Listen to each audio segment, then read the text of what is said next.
milkaa'uu barbaaddu milkaa'uu yoo barbaaddan waan sadii isiniifan himaa na duuka bu'aa. Milkaa'uudhaaf waa adda baasuu qabdan jireenya keessan keessatti waan sadii qofadha. Tokkoffaa eessa akka jirtan baruudha. Eessa akka jirtu eessa jirtu adda baasuudha. Bakka jirtan bakkee jirtan addaan baaftan taanaan milkaa'uun ni danda'ama. Maal argaatii jirtu? Maal bakkee jirtan sanitti environmentii akkamii keessa jirtu? Maal argaatii jirtu? Maal dhagaatii jirtu? Maal ilaalatii jirtu? Namni environmentii fakkaata, namni naannoo fakkaata. Akka naannootitti yaade, akka maatitti yaade. Kanaaf eessa akka jirtan baruun barbaachisaadha. Jalqaba duraa kana eessa jirta? Lammaffaa wanta argachuu feetan jireenya keessan keessatti wanta argachuu barbaaddan san murteessuu barbaachisa. Nama murtii ta'a. Murtii barbaachisa. Jireenya murtiidha. You have to decide. Decision maker ta'uu qabdu. Indecision leads to disintegration jedhama. Murteessine taanaan yaadni kee ni bittinna. Wanta hojjettu wanta qabduuf wanta galakkiftu hin beektu. Kanaaf murteessaa nama murtii ta'a. Sadaffaa deema waan bakka deemuu barbaaddan san imala keessan eegala. Imala keessan eegala. Bakka deemuu barbaaddan. Fakkeenya isin fudhadha. Ani fakkeenya Finfinneen jiraadha. Jimma deemuu yoo barbaade maal eessa akka hin jiru baruun qaba. Eessa akka hin jiru baruun qaba. Namni biraa eessa jirta yoo naa bilbile Finfinneen jira. Ani garuu Jimma deemuudhaaf karaa deeman hin beeku. Fakkeenya isin fudhachaa jira. Jimma deemuudhaaf karaa deeman bakkee konkolaataa itti qabadhu hin beeku. Yoo akkas yoo ta'e nama biraatan bilbilee tooyi gaafadha. Jimma deemuun barbaade. Anan jiru amma Finfinneen jira.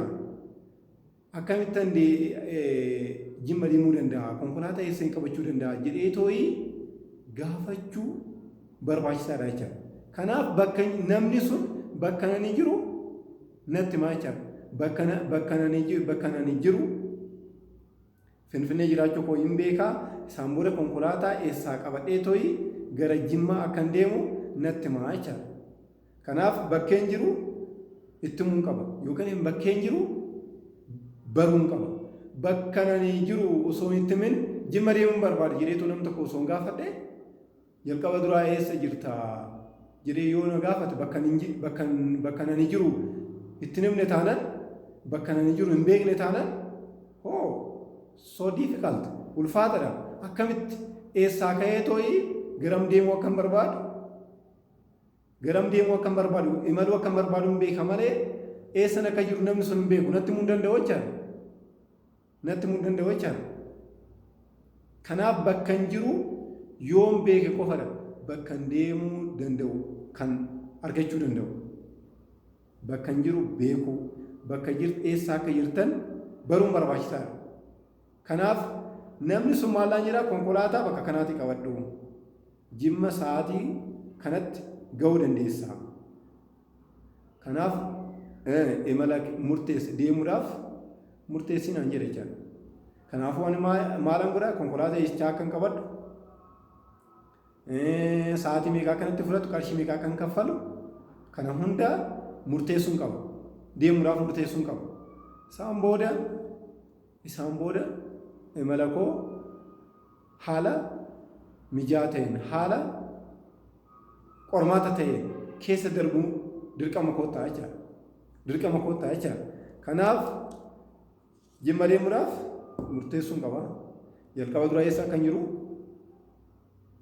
hin jiru baruu. Isaan booda Jimmaa deemuudhaaf murteessuu. Isaan booda imala koo eegaluu jechaadha. Imala koo yoo eegale qormaata baay'ee na qunnamuu danda'a. Qormaata baay'eetu jira. like that akkasuma jara milkoomin icciti milkoominaa kanadha icciti baay'ee qabu bakka jirtan yoo bartan yoo murteessitan yoo imala eegaltan ni geessu galmaan ni geessu ni milkooftu milkaa'uun asirraa eegala jira yoo milkaa'uudhaan barbaaddan bakka jirtan bara namoota akkamii waliin akka ooltan bara namoota akkamii wajjin hojii hojjechaa akka jirtan bara jalqaba dura eessaa akka jirtan beekuun barbaachisaadha. Isaan booda murteessuudha nama murtii ta'uudha. Murteessinan taanaan jireenyi namoota biraas sinii murtaa'aa jira. Namoota biraas sinii murteessa. Waan gochuu qabdan, waan dalaguu qabdan, waan yaaduu qabdan, waan nyaachuu qabdan, waan dhuguu qabdan, garamni sochuu akka qabdan kun hundumtuu namoota biraatu decision maker isiniif ta'a. Murteessaa ofii keessaniif garam deemuu akka qabdan kallattii kamirra deemuu akka qabdan murteessuun dirqama keessan ta'a. Isaan booda imala keessan eegala. Imala yoggaa eegaltan qormaata baay'eetu jira. Namoonni abjuu keessanitti kolfuu danda'u. Namoonni abjuu keessan ammanumaa miti abjuun kee kan milkaa'u sin jedhaniitu sin mormuu danda'u. Akka sin nuffitan sin taasisuu danda'u. Qarshii dhabuu dandeessu, nama dhabuu dandeessu, nama sin gargaaru dhabuu dandeessu. Imala keessatti qormaata baay'eetu jira waan ta'eef.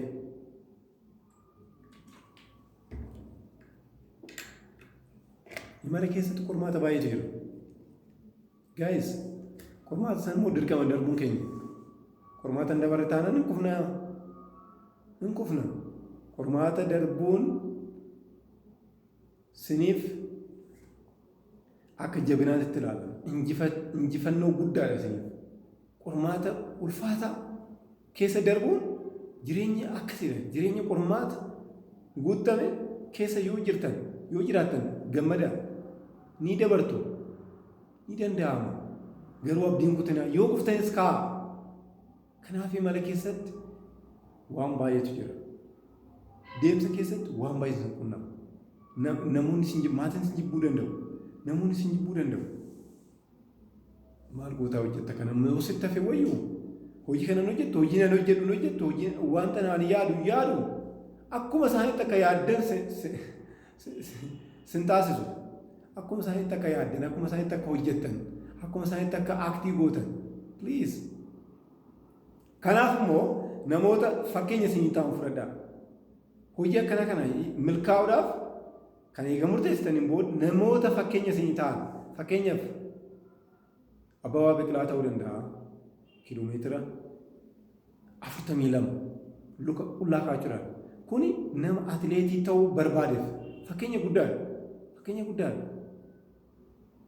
Akka Albert Einstein ta'uu yoo barbaade saayintistii akka Albert Einstein 5 discovery waan 5 argate waan 5 akkas ta'uu yoo barbaaddan murteessaa fakkeenya fudhadhaa. Akka Albert Einstein yaaduun qaba. Aktaasiif akka isaatti aktii gochuu. Mahatma Gandhi harkoota waggaa 40 warra Ingilizii Hindi irratti gaggeessan. Rasaasa tokko osoo hin dhukaasin biyya Hindii bilisa baaseera. In a gentle way you can shake the world jedhe. Karaa gamnummaadhaan addunyaa hullachiisuu kirkirsiisuun ni danda'ama. Osoo waa tokko rasaasa tokkoon tokkosin osoo waa tokkoon godhin bilchinaan jechaadha. Fakkeenya fudhachuu dandeessu. Martin Luther King fakkeenya isinii ta'uu danda'a. I have a dream. Ani abjuu qaba. Ijoolleen koo arfan kalarii isaanii yookaan bifa isaaniitiin osoo hin taane akka hojii isaaniitti akka itti murtaa'an barbaada jechuudha. Fakkeenya fudhadhaa addunyaa dubbisaa. Namoonni biraatis hin jiru. Kan akka Henry Ford kowaasa saayikilii irraa konkolaataa hojjechuudhaan kaampaanii mataasaa irratti cichuudhaan hanga dhumaatitti abjuusaa jira. Abjuusaa irratti cichuudhaan namoota akkana fakkeenya isinii ta'uu danda'u. Namoonni akkana baay'eetu jira. Kan akka Abrahaam Lincoln filannoo yeroo 8 kufe. Yeroo 8 kufe. Biizinasii hojjechuudhaaf yeroo 2 kufe. Biizinasii san qarshii riyaasaa fi mootummaarraa fudhate. Isa kaffaluuf waggaa 17tti fudhate. Waggaa 17. Isaan booda Abrahaam Lincoln waan baay'ee keessa jaalalaan qabamee jaalallee isaa biraa duute. Isaaf ji'a maraatee too'ee halkan siree dhaciise. Isa hunda darbee waggaa 52 booda pireezidaantii the greatest president of United States jedhamee beekama. Fakkeenya fudhachuu ni dandeessu. Namoota baay'ee fakkeenya fudhachuu dandeessu.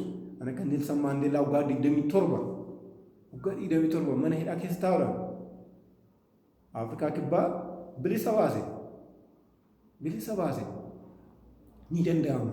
Kanaaf eessaa akka jirtan baraa jalqaba dura isaan booda murteessaa nama murtii ta'a. Isaan booda imala keessan eegalaa. Guddaa galatoomaa.